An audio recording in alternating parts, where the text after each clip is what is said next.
Hello, everyone. Welcome. Welcome to a classroom approach to social and emotional learning. This conversation will be posted to our Common Sense YouTube channel, along with all of the links and resources you'll need today. So today we're going to talk about digestible ways to incorporate into your classroom, and we'll be delving into our new SEL Digital Life Resource Center. And we are so excited today. My name's Jennifer Ehehalt, and with me I have my colleague, regional managers. I'm in the Chicago area. Jamie Nunez is in the San Francisco Bay Area, and we're here to showcase some really great stuff today. Hi, Jamie. Jennifer, how's it going? Happy Friday, everyone. Thanks for joining us. Really appreciate you all.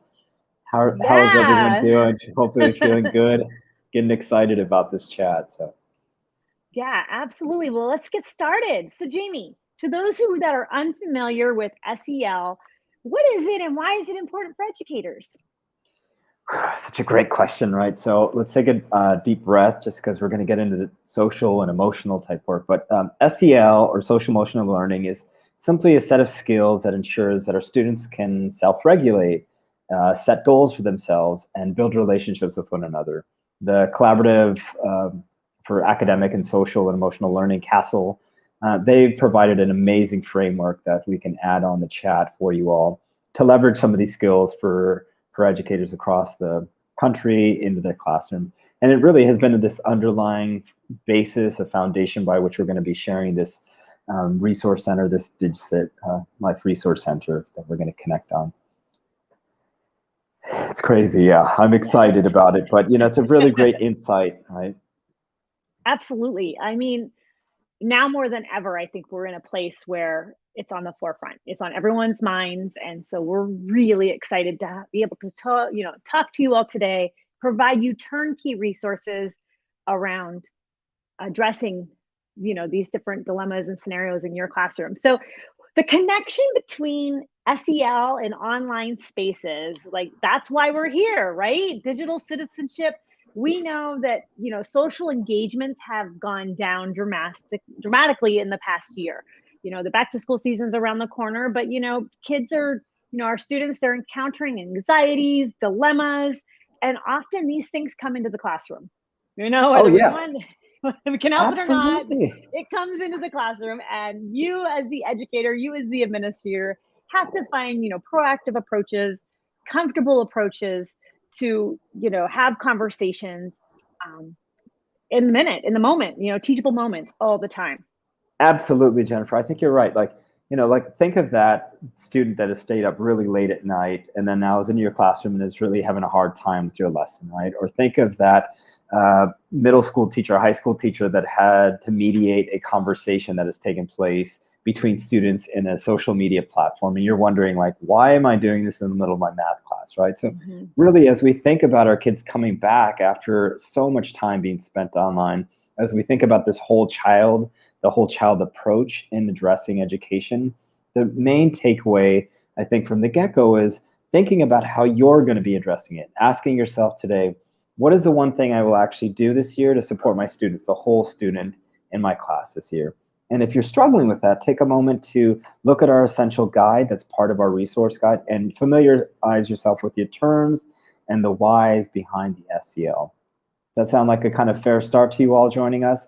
And if you're wondering, more things to do, really, this is going to make sense. I promise you. So let's transition. Let's get into like how do we do this? So Yeah. Jennifer, think about Yeah. how can we actually do this in the classroom? Well, the good news is we've condensed these into 15-minute activities in our resource guide for kindergarten through 12th grade. And so they kind of frame the idea to build a culture in your classroom that enables you to lead, meaningful conversations with your students about working through different challenges that come with living in a connected world. And so we want to make this easy, right? Comfortable and easy. So Jamie, let's take a dive into what the elementary activities look like. All right. I'm going to role play into an elementary teacher. If I never was, I was a high school teacher for all you want to know. But if I'm an elementary school teacher, here's what I want to be thinking about. And I'm referencing a specific lesson, a quick activity guide that you can do with your students. This is called My Feelings About Using Technology. Jennifer, would you mind playing a elementary student at some point? Like, you're always really good at acting, but one of the things that we want to get at is really thinking about how we balance out our kids' time online and their own feelings using technology. We know that students have been inundated with media use this past year, and so we want to ask them what they feel like and their connections that they have with technology. So I might start by asking Jennifer, you're my 6, 7-year-old. Jennifer, how do you feel when you are connecting with technology in a particular way? So I might start by saying, how do you feel when you use too much technology? What are the things that come up for you? Jennifer, My eyes get 7-year-old? tired. I think you hear a lot of like tired eyes, sleepy. Yeah. And I might validate those concerns, right? And then I might push it a little bit more and say, Jennifer, are there any moments that you ever feel sad or mad when you're using a device? Maybe your dad or mom, your auntie takes away your device before you had a chance to finish that last show. What are those? How does technology make you actually feel in those instances? Sometimes I feel mad. You always want more time. I wanted to finish my show. I think we also see, depending on the content being consumed, it can drive kids to be extremely happy, and it can drive them to act out, depending on what Absolutely. they're watching. And so we have at that point, as we start to delve into some of these questions, we have a complimentary video for our students to have them think and share some of these routines that they can potentially go over when technology makes them feel a way that they don't want to. Right? And our takeaway is this idea of like ensuring that our students are pausing when they feel like uncomfortable in situations, that they're thinking about those feelings and noticing those feelings as they move on, and then asking themselves to listen to all their feelings when they're starting to feel uncomfortable around tech. So as you can kind of see from the onset, developmentally, we're looking at engaging with those feelings in a way that associates them with that technology.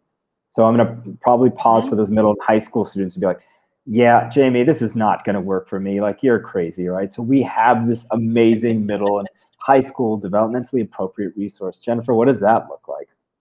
Right. So yeah, we get to go into the exciting world of middle school. So middle school, high school teachers, high five for all the work you're doing. So I think the biggest thing that comes to mind when I think about middle school and high school students is digital drama. And we have an activity that deals with digital drama. It's a 15-minute activity where it's introduced through a video. And this video is a peer-to-peer video, which is really great. They can hear their peers talk about the dilemmas and the drama that they encounter in their lives. So chat moderator is going to drop that in for you so you have it. But the idea is listening to the scenario. And this is an example. I'm sure you have real scenarios you can use in your classrooms, fortunately or unfortunately. But at any rate, really taking that scenario and practicing taking different people's perspectives. I think that's the big takeaway when you do these activities, is learning perspectives and why people are acting and feeling the way they are. And then I think at this level too, there's such a gray area in terms of right or wrong, because there isn't a right or wrong answer, so to speak, but we need to guide them in a place where they're being responsible, ethical, safe. And so we incorporate strategies. So you can identify different strategies, and these are great to introduce at the beginning of the school year and just kind of keep referring to them as things come up. And so strategies that go along with this lesson and beyond are questions to ask. So first one, I acted the way I did because. So getting students to think about, why did they act out? What made them feel like they had to either participate, or they had to comment, or they had to even start it at all? The next one is, one thing I could have done differently. So taking a step back, pausing and reflecting and thinking, because of what I did, this is what happened. So what could I have done differently to make this a more positive experience? And then the last one is something that might have stopped me from doing something different. So was it peer pressure? There's always something that triggers. And so how can we get them to think more, taking more time to think before they post? And we say and hear that a lot, but that's where we're at, so building in these like habits of mind to get students to really think about their behaviors, whether before, during, or after each moment. So those are really neat. That's just one snapshot. All these activities really encounter all these different scenarios so you can kind of deal with different social emotional learning examples and experiences through them. And it doesn't have to be hard, right? I think I really love that outline, Jennifer, because it not only does it address where students are at and the complexities associated with them being online, it gets to actually building those habits, building that plan that they have moving forward. So if you're asking yourself, okay, great, how do I get started? What does implementation actually look like? If I'm an educator, where might I start? And the first thing we might ask you to think about is think about how our SEL guide and how SEL in general is tied into digital citizenship in your framework, in your classes, in your content. So first take a look at our DigCit content and ask yourself, what themes resonate with where my students are actually feeling? Is it about them overusing technology and we need to address media balance? Is it them about addressing a particular drama that they might be encountering if they're in middle school? Complement what our resource have that you might have with our DigCit curriculum. It's a really great way to start and to frame our content with those CASEL frameworks. And we have aligned, our lessons are aligned with the CASEL framework. If you're an administrator, Absolutely. what Yes. might be the best way, Jennifer? Yeah. Yeah, no, I mean, if you're already teaching our digital citizenship lessons, like check the box. Now you just have to kind of maybe be focusing on the SEL components of it. So that's awesome. And if you haven't done it, again, turnkey lessons and free curriculum. So win-win right there. And as administrators and educators, I think we all appreciate an example or, some type of, use case, best practice is always like, okay, if that's happening, then it can work for me. So we turn to the Wisconsin's Department of Public Instruction. They have an online and safety and social emotional learning page, and we'll go ahead and share that in the chat. This is a really good starting place to think about social emotional learning across your district or across your school building. This is good. And then their team also, there's an infographic they developed, which caught my eye right away. So we'll go ahead and throw that infographic in the chat as well, just breaking down the percent of time spent for wellness, social emotional wellness overall. And then the other cool one that I love and I want to make sure you have is the curriculum crosswalk that outlines the connection between SEL and the actual state's information around the literacy standards. And so these crosswalks are a great example to kind of incorporate what's there and then add your content to it or your standards. So I think that those are three really great starting points to get your feet wet, talk to your stakeholders, and figure out where this could launch. And it doesn't have to be difficult. If you're like thinking, great, I have so much work to do, and now you've given me another resource. Again, take a moment to really think about what the why is, right? We're asking our kids to come back despite what has happened to them over the course of the year, or what is likely to happen to them this year as they grow. And so it doesn't have to take away from your own pedagogy, your own subject matter. It could actually complement that.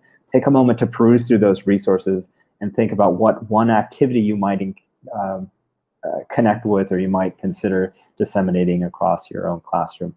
And for those of you that are like, I don't have any time, but I do have certain times of the year where I watch videos, where can I tie in SEL? Well, guess what? We got you covered, because like a former teacher, there are moments where we just want to put on a video and we want to ensure that our kids are learning with it. So in addition to the skills and activities that we provided, we have an outline video, several videos across elementary, middle, and high school that you can watch with your students and learn from and start taking away some skills. What are some of those films, Jennifer? God, I always lose track of. Oh yeah, no, that's okay. So really fun. So we did Inside Out, the Disney Pixar, I think, movie Inside Out for K-5. So throughout that movie, if you're familiar, it's all about social and emotional wellness. And we tied some lesson plans to that one. For 6 through 8, we have Whale Rider. And for 9 through 12, we have Minari. So I think this was a really cool thing that became hot off the press, brand new. So take a dive into those this weekend if you feel like watching a movie. It is Friday. I feel really excited about you all starting school. If you have not started school, if you're in the middle of school, then I love the fact that you're even joining us. Please take advantage of looking at some of our resources this year if you haven't done so. And we'll take a moment to answer any questions, unless there's any other additional takeaways you want to share, Jennifer. I just had one more takeaway. We talk a lot about this whole community approach and building a culture. We don't want to forget about our families. And so we have family packets that you can send home, or, in connection with your family engagement. These are great things for families to try at home as well. So we'll try and get that on your takeaway slides as well. So you have the family engagement component to this. Were there any questions that came in while we were discussing? I don't see any. We'll give Okay. folks a minute to think about any questions that they might have about how to implement if they'd like. All right, well, if there is at any point, then you can always get in touch with us. But Jennifer, you are great. I'm excited about what this school year is going to look like and embedding some of these resources. So. Oh my gosh, so am I. And this was just the kickoff of our social and emotional learning hub. It was released Monday, so we're really excited about it. We're still learning. But if you want to learn more, because this is just a high level inside look, we have an events page offering professional development throughout the month of August and September. A lot of the topics are around social and emotional learning, whether it's elementary, middle, high school. So go to our events page. It's where you can find the event and register. And I think that will also give you a little more time to connect with others in those workshops as well to get ideas. So we invite you to that. And also, we would love for you to complete our survey. If you're looking for, professional development documentation hours, you can go ahead and complete our survey, and then you'll receive those hours, the documentation for those hours. We really appreciate your feedback. It only helps us get better and do better for delivering content and resources that help you in your classroom. So be sure to do that. And I think we had a question about languages, and Spanish is coming soon. Spanish languages across the family engagement activities will be in Spanish. And I'm not sure what other content at this point, but I know they're starting with the family engagement piece in Spanish. So be on the lookout for that. Great question. Yeah. So wonderful. Oh, I think one more, right? If we want to share this with our schools, this video, where they find it in the link in YouTube. That's correct, Lauren. We will have posted this on YouTube along with the resources as well. Yep. And then Melissa is going to share our takeaway slides. So we always love to share. We shared a lot of stuff. We threw resources at you. So the takeaway slides will have everything in one place for you. And those are also posted on the YouTube channel right under the video. So you can share that video with all of the takeaways as well. Jennifer, it's been amazing. I wish you a beautiful start to your weekend, and I hope you are emotionally and mentally kind of sound and feeling alive this weekend. Absolutely. As well as everyone else. Thank you all for joining us, and until next time, I wish you a beautiful day. Have a great day.